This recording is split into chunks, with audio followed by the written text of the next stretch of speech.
Hi! In front of me is Huawei Nova 11 and today I would like to show you where you can locate all text correction options.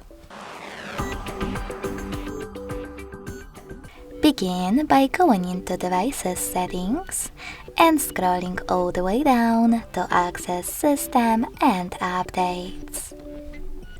Now tap on Language and Input and click on your default keyboard, in my case Microsoft One.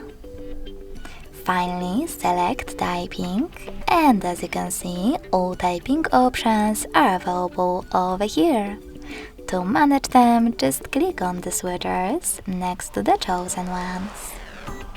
You can also click on Seal Your Keyboard if this one is your default one. Select Input and manage all of those options the same way. Thanks so much for watching. If you enjoyed this video, don't forget to leave a like, comment and subscribe. Bye!